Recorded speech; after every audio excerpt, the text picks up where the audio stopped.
Are you all. बच्चों, आप लोग लगातार ग्रामर के क्लासेस ले रहे हैं और पैसिव वॉइस आप लगातार पढ़ रहे हैं। पैसिव वॉइस में बच्चों सब्जेक्ट ऑब्जेक्ट बन जाता है और ऑब्जेक्ट सब्जेक्ट बन जाता है। इस तरह से हम पैसिव वॉइस को चेंज करते हैं। तो इसमें टेंसेस का जो ज्ञान है, जो टेंस का नॉलेज है, वो बहुत इंपॉर्टेंट है और आप लोगों को टेंस के बारे में पूरी जानकारी दी गई है। आप इंडिया कॉलिंग के प्लेलिस्ट में जाके सारे टेंस देख सकते हैं, समझ सकते हैं। बहुत विस्तार से बताया गया है। जिसको बिल्कुल भी नॉलेज नहीं होगा वो भी टेंसेस की जानकारी बहुत आसानी से प्राप्त कर सकता है। मैं लिंक दे देता हूं, आप इस लिंक पे क्लिक करके सारे टेंसेस को देख सकते हैं। तो हम लोग आज देखेंगे फ्यूचर परफेक्ट टेंस को पैसिव वॉइस कैसे बनाते हैं। फ्यूचर परफेक्ट टेंस यानी चुका होगा, चुकी होगी, चुके होंगे इत्यादि शब्द आते हैं, उसका पैसिव वॉइस कैसे बनाते हैं। इसमें जैसे टेंस का नियम था, विल या शैल के बाद हैव लगता है, आई और वी के साथ शैल हैव और बाकी सारे सब्जेक्ट के साथ विल हैव लगता है, जो कि टेंसेस में आपने पढ़ा है। तो पैसिव वॉइस बनाते समय पहले ऑब्जेक्ट लिखते हैं, फिर विल या शैल, फिर हैव, फिर बीन BEEN, फिर वर्ब की थर्ड फॉर्म, फिर बाय, फिर सब्जेक्ट, और जो काम लास्ट में होता है, सब्सिक्वेंट एक्शन होता है, वो प्रेजेंट इंडेफिनिट में करते हैं। यानी एक वचनकर्ता के साथ वर्ब में यस या ईएस लगेगा और बहुवचनकर्ता के साथ वर्ब में यस या ईएस नहीं लगेगा। जैसे मोहन के घर आने से पहले सोहन एक पत्र लिख चुका होगा। तो सोहन एक पत्र लिख चुका होगा, ये प्रीवियस एक्शन है, ये काम पहले हुआ है, तो इसको हम पहले लिखेंगे। तो ट्रांसलेशन बनेगा, Sohan will have written a letter before Mohan comes home. जो काम बाद में हुआ वो प्रेजेंट इंडेफिनिट में हुआ। जब पैसिव बनाएंगे तो यहां पे ए लेटर, ये ऑब्जेक्ट है, ए लेटर।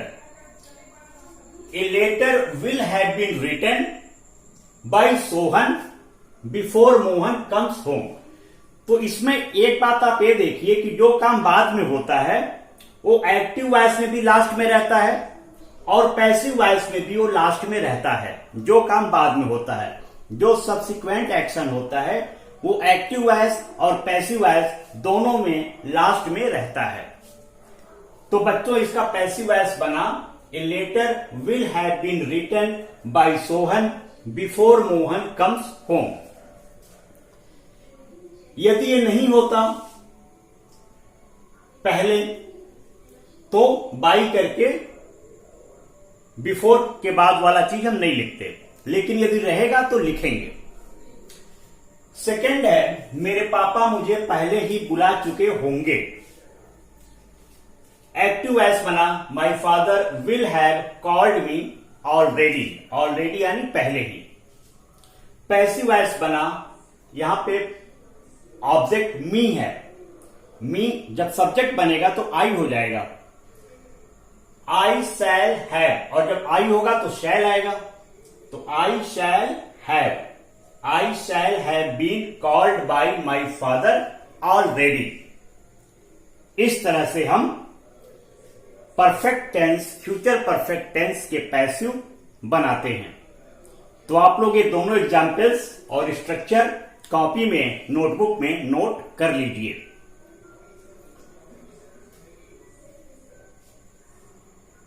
अब हम लोग आते हैं निगेटिव सेंटेंसेस पे। निगेटिव सेंटेंसेस यानी जिसमें नहीं लगा रहता है, जैसे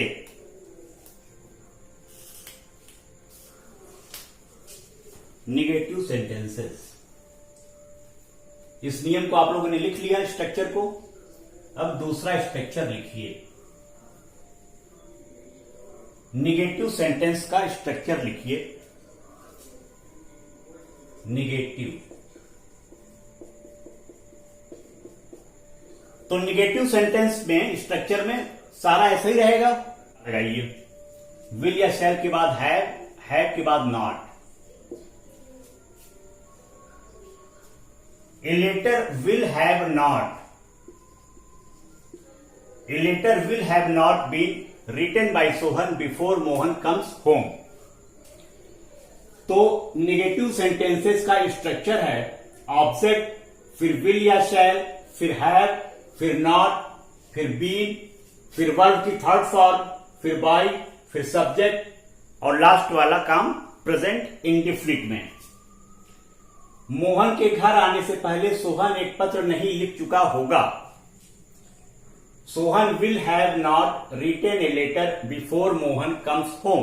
पैसिव बना, a letter will have not been written by Sohan before Mohan comes home. Second sentence है, मेरे पापा मुझे पहले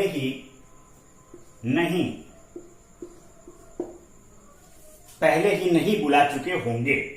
एक्टिव बनेगा, my father will have not called me already. Passive बनेगा, आई शैल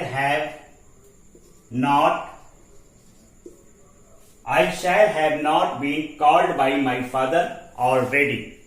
इस तरह से निगेटिव सेंटेंसेस को हम बनाते हैं। आप इसको नोटबुक में नोट डाउन कर लीजिए।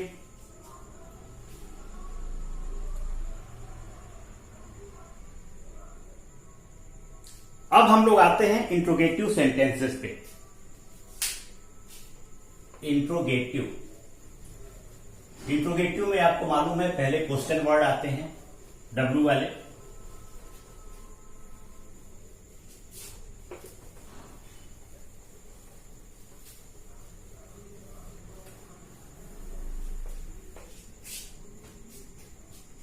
Interrogative, INTERROGATIVE।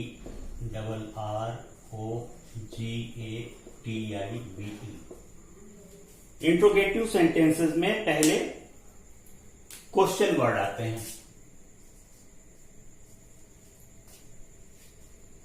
फिर विल या शैल,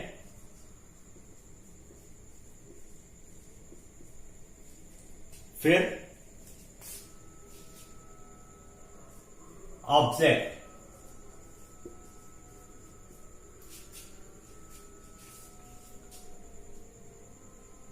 इसके बाद हैव, फिर बीन, फिर वर्ब की थर्ड फॉर्म, फिर बाय, फिर सब्जेक्ट और जो काम लास्ट में होता है वो प्रेजेंट इंडेफिनिट।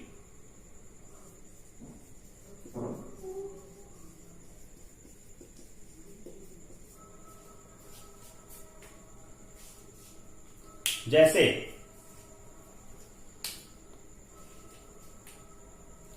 वह यह काम पहले ही कर चुका होगा। वह यह काम पहले ही क्यों कर चुका होगा? वह यह काम पहले ही क्यों कर चुका होगा। तो इसमें एक्टिव बनेगा why will he have done this work already. वह यह काम पहले ही क्यों कर चुका होगा। Why will he have done this work already. Passive बनेगा, इसमें ऑब्जेक्ट दिस वर्क है, वाई दिस वर्क तो विल आएगा, why will, object this work,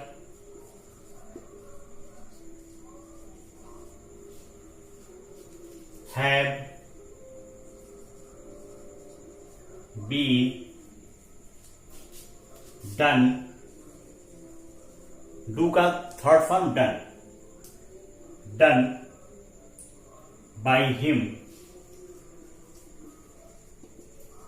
already.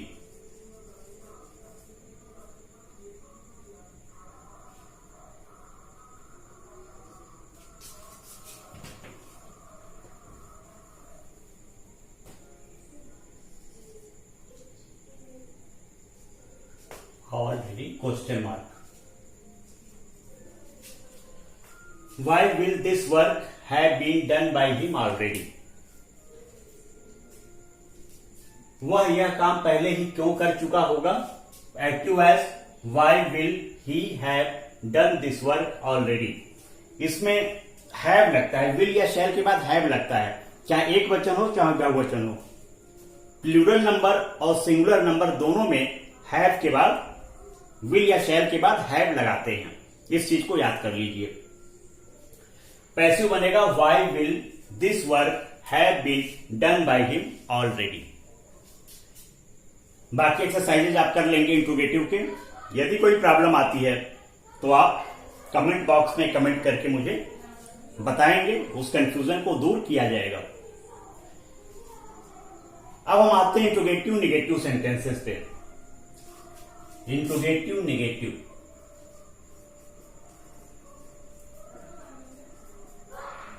Interrogative negative sentences में हैव के बाद नॉट लगाते हैं, हैव के बाद नॉट। जैसे वह यह काम पहले ही क्यों नहीं कर चुका होगा,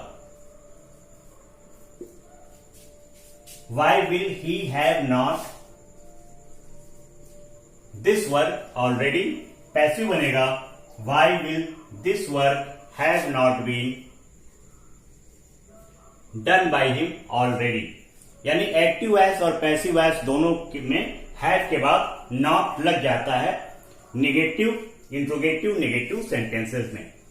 तो बच्चों इस तरह से आप लोग फ्यूचर परफेक्ट टेंस के पैसिव एस को चेंज करेंगे।